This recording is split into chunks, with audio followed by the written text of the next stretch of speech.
Muito bem, o Web Jornal agora vai conversar sobre política, calendário eleitoral. Estamos aqui nos estúdios com a advogada eleitoral Gleiciara Moura. Muito obrigado pela presença da senhora conosco aqui no nosso Web Jornal. Calendário eleitoral está valendo a partir de agora. Todo mundo estava na expectativa, especialmente os políticos, na expectativa dessa janela, né, chamada janela eleitoral.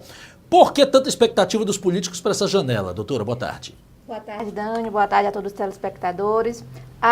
Essa janela partidária, né, ela abriu agora, começou hoje, na verdade, o período da janela partidária, que a gente chama, vai até dia 3 de abril.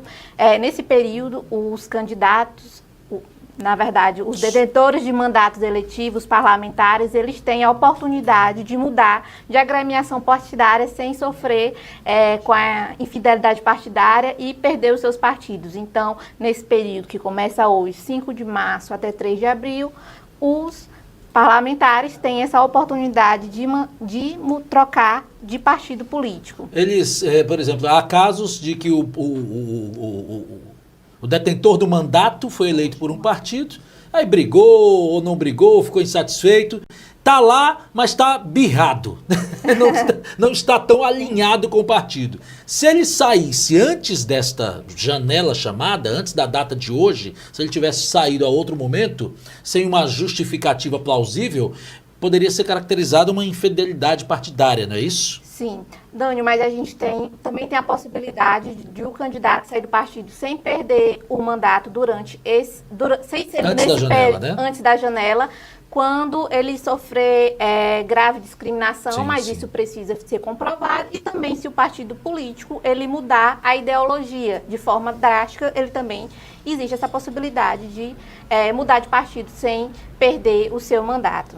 Nós temos avanços na legislação eleitoral para esse ano, né? Nós vamos discutir aqui tópicos, tópico a tópico, mas eu vejo aqui inteligência artificial, eu vejo aqui transporte de eleitores de forma especial, né?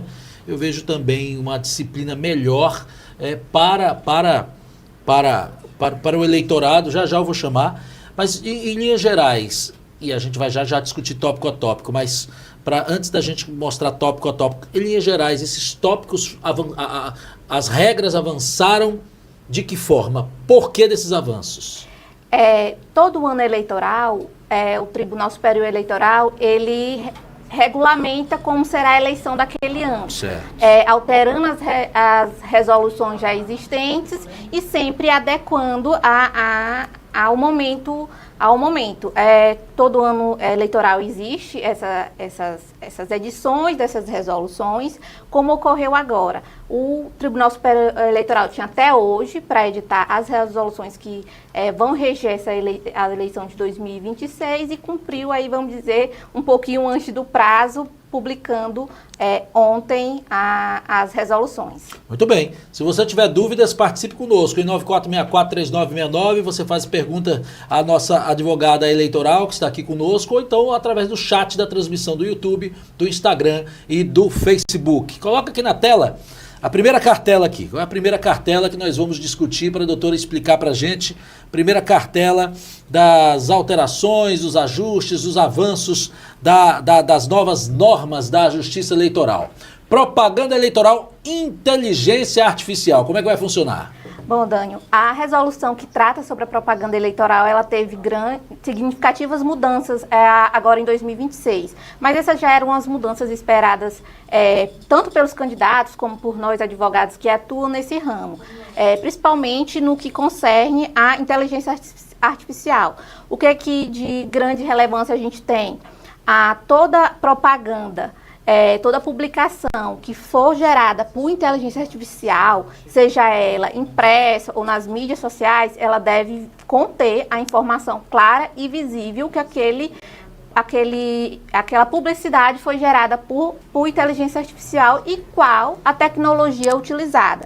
Nos materiais impressos também a gente teve uma mudança, ou seja, cada verso do material impresso vai ter que vir contendo essa informação que aquela propaganda foi gerada a partir de uma inteligência artificial. Porque a gente observa que a inteligência artificial hoje consegue pegar uma imagem minha, sua, e colocar lá, sem que a gente tenha feito pose para aquela foto ou que a gente estivesse presente naquele vídeo. Então, se houver um vídeo em que o candidato aparece em inteligência artificial, tem que ter a informaçãozinha lá no canto, dizendo que é um conteúdo IA, né? Exatamente, Dânio. Inclusive, mais uma das alterações é que 72 horas antes do dia da eleição e 24 horas após, a Justiça Eleitoral veda agora, a partir de agora, nessas eleições, que sejam publicados conteúdos que contenham manifestações ou fala de candidatos e pessoas públicas que tenham sido geradas por inteligência artificial. Ou seja, a gente já tem mais essa vedação, 72 horas antes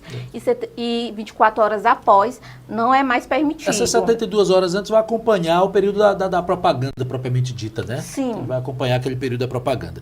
Vamos à segunda cartela, hein? Pesquisas eleitorais. Coloca a segunda cartela aqui pra gente. Quais as mudanças nas pesquisas eleitorais?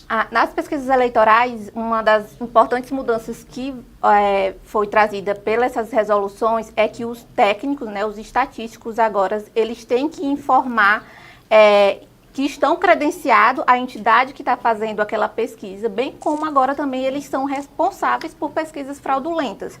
Ou seja, se eles concorrerem de alguma forma para a publicação de pesquisas eleitorais fraudulentas, eles também serão responsabilizados. Tá, mas aí a pesquisa fraudulenta sempre há essa acusação. Ah, essa pesquisa é falsa, isso é fake news e tal. Mas hoje ainda há o registro. Então, assim, como é que funciona hoje? O Instituto faz o registro, faz a pesquisa e os números são contestados. O que avançou nisso? O que avançou nisso é justamente essa questão do próprio estatístico, tem que ser credenciado a entidade em que realiza, certo, e também no seu órgão profissional. Certo. Porque se os números forem comprovadamente questionados, ele vai ter sanções sobre isso. Ele vai responder por isso. Entendi, ótimo. Muito bem, vamos lá. Terceira cartela, coloca aí, transporte especial para eleitores. Tem novidade para transporte especial para eleitores. Enquanto a advogada fala aqui, divide a tela aqui com a cartela. Vamos lá. O que acontece? O que é isso aqui? O que é esse transporte especial? O Tribunal Superior Eleitoral agora, ele regulamentou que pessoas com deficiência ou com mobilidade reduzidas, elas poderão requerer aos tribunais regionais eleitorais 20 dias antes do pleito que seja disponibilizado transporte para eles se dirigirem da sua casa até o local de votação. É a Justiça Eleitoral quem tem que transportar. Que tem que transportar. Ela não pode pedir para o candidato. Não pode pedir para o candidato, e o candidato ele tem o dever de fiscalizar esse transporte. Ele não pode interferir, mas ele tem o dever de fiscalizar. E esse transporte, ele também vai se estender às pessoas que residem em comunidades quilombolas. Então, não é só as pessoas com deficiência ou com mobilidade reduzida, mas também as pessoas da comunidade quilombola também estão dentro desse rol dos transportes especial de eleitores. Muito bem. Estamos tratando aqui com a advogada eleitoral, a doutora...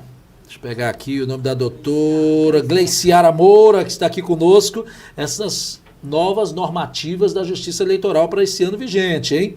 Próximo passo, cidadão, né? Normas voltadas para o cidadão, para o eleitor. Que normas são essas? Que ajustes são esses? Que avanços? O tribunal também regulamentou uma resolução própria direcionada aos eleitores. Nessas resoluções, eles colocam os direitos, os deveres dos eleitores, como se portar no dia da eleição, o que é proibido, o que não é proibido no dia da eleição por parte do eleitor, e também vai disponibilizar um guia prático para o eleitor. Porque o que acontecia muito, Dânio, às vezes o eleitor via uma propaganda, mas ele não sabia que aquela forma de propaganda é irregular. Agora, com esse guia, né, prático, disponibilizado tanto pelos tribunais regionais como pelo TSE, eles poderão identificar, por exemplo, essa propaganda está irregular, denunciando pardal. e também vai ser disponibilizado um calendário próprio para os eleitores. O que é que vai conter nesse calendário?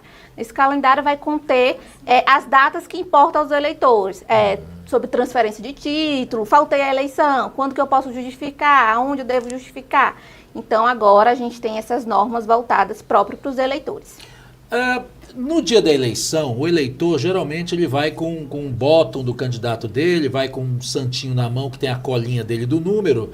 Isso é permitido, correto? Isso é permitido. Só não é permitido o compartilhamento disso. Então, se ele tiver com mais de um santinho na mão e distribuir para outros 2, 3 amigos, isso não pode? Isso não pode. Isso é o que a gente chama de crime de boca de urna. O que é que o eleitor pode? Ele pode ir ornamentado com as suas preferências políticas e fazer aquilo que a gente chama de manifestação silenciosa, mas não pode haver essa aglomeração de eleitores e também não pode haver a distribuição de material de campanha ou qualquer promessa a eleitores. Quais são as situações que levam ao eleitor ser preso em flagrante no dia da eleição? Justamente essa questão do crime de boca de urna, né? O eleitor oferecer material de campanha ou distribuir material de campanha para outros eleitores nos locais de votações ou nas proximidades. Tudo bem, próximo tópico, coloca na tela aí o próximo tópico é sobre, cadê aqui, início 5 de março da janela partidária, que é hoje, né? Isso já tratamos que é a janela partidária, é a possibilidade da mudança dos partidos. Vai para o próximo tópico aí, registro de candidaturas, as mudanças, quais foram as mudanças? Uma mudança principal que veio, já foi regulamentada agora pelas resoluções da Justiça Eleitoral, mas foi uma alteração vinda na lei da ficha limpa, que os candidatos, né, os pré-candidatos e as pré-candidatas, tanto dos partidos políticos, que eles tiverem dúvida se eles estão elegíveis para aquela eleição, ou seja, se eles podem ser candidatos, eles podem agora requerer à Justiça Eleitoral que confirme essa elegibilidade dele. Porque o que acontece, Dani? Muitos candidatos, às vezes, têm dúvida se eles estão com a capacidade eleitoral passiva, ok, né? Se eles podem ser candidatos. Há muitas questões, ou processos judiciais pendentes, ou com sentenças penais transitadas julgadas, então eles podem ter essas dúvidas se eles podem ser candidatos ou não. Agora a Justiça Eleitoral permite que o candidato que tem essa dúvida razoável se dirija até a Justiça Eleitoral e pergunte: Justiça, eu posso ser candidato? Para as mulheres, em relação às mulheres, há algum ajuste, há alguma intensificação do que diz respeito à fiscalização? Porque o que se fala em relação às mulheres? As mulheres são sempre minoria na composição partidária e aí vão buscar mulheres que não têm expressão partidária, as coloca para compor a chapa, para cumprir aquela cota. Como é que está o olhar da Justiça Eleitoral em relação a isso? A Justiça Eleitoral, ela intensificou essas normas, mas basicamente repetindo as normas já existentes, mas o que é que acontece? A gente teve alguns avanços muito importantes. A candidata mulher, agora ela pode usar os recursos, né, do fundo eleitoral ou do FEFEC para poder custear a sua segurança durante a campanha, ou seja, elas podem usar recursos, que antes isso não podia. Os recursos públicos que são destinados aos candidatos, eles têm as suas destinações específicas. O candidato não pode gastar ao seu bel prazer. E agora já é previsto que as candidatas podem, inclusive, contratar segurança para lhe acompanharem durante a campanha, o que não era previsto anteriormente. Muito bem, então bons avanços, né? São avanços significativos na visão da senhora? São avanços significativos, inclusive alguns já era esperado pela gente, principalmente essa questão da inteligência artificial.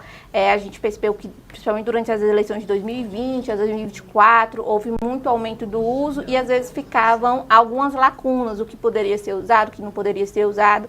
E isso traz mais robustez e mais segurança tanto para o candidato como para o operador do direito. Muito bem, muito obrigado pela presença da senhora.